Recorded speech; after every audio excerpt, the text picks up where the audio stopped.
Naalala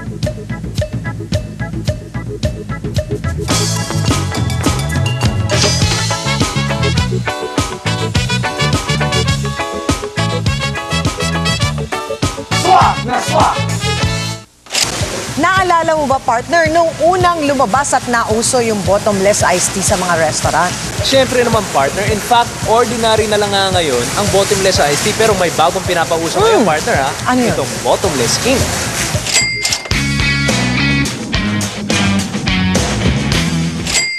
Sakit ng ulo ang napala ni Alan nang makabili siya ng mahal na printer na may mas mahal pa na ink. Dahil dito ay nakaisip tuloy siya ng negosyo. Ginawa namin, naghanap ako alternative. Una, refilling. Madugo naman ang refilling. Masyadong tedious, hindi consistent.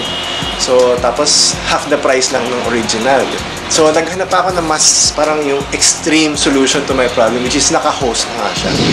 Nang makahanap siya ng direct supplier ng refilling ink system, nagdesisyon si Alan na tuluyan ng iwan ang trabaho. Nag-resign siya bilang medical sales representative ng isang multinational drug company. Baon ang natitirang savings na 5,000 pesos, nag-invest siya sa ink refilling business noong 2004. Dito niya inintroduce ang bottomless ink. Stress out na rin ako sa work noon. Dun sa work ko as a technically salesman ka dun eh. We decided, it was really a leap of faith na talagang, sige, mag-venture tayo sa negosyo. From then on, I started promoting my products. Mga kakilala ko muna. And then, nagpunta ako sa mga companies. Kahit hindi ko sila kilala, hindi na ako kilala, nag-present ako. So, nagustuhan naman nila yung idea and then na-test nila sa mismong harap nila. Nag-boom ang ink refilling business. Pero dahil marami ang nagtitinda nito, matira ang matibay. At para magstay sa business, maraming pakulo at diskarte ang ginawa ni Alan para malamangan ang kompetisyon at maka-attract ng customers.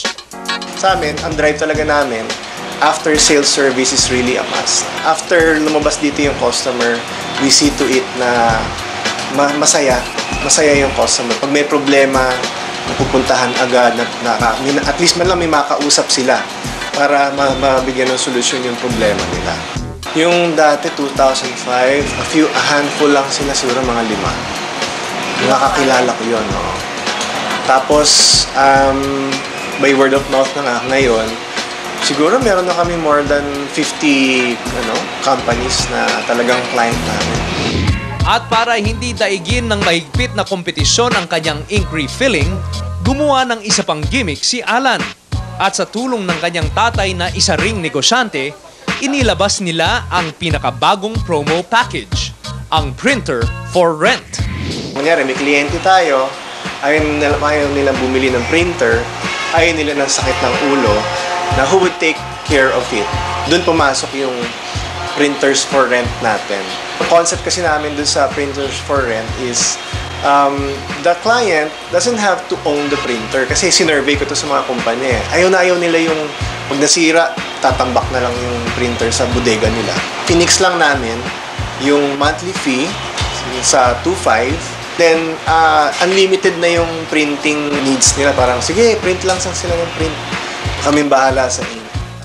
Pagka nasira yung printer within the contract period namin or subscription period, papalitan namin ng bago.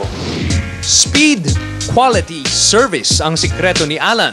At sabi nga niya, ang pag-alis sa comfort zone sa dati niyang trabaho ang naglabas ng kanyang kakayahan maging isang magaling at successful na entrepreneur.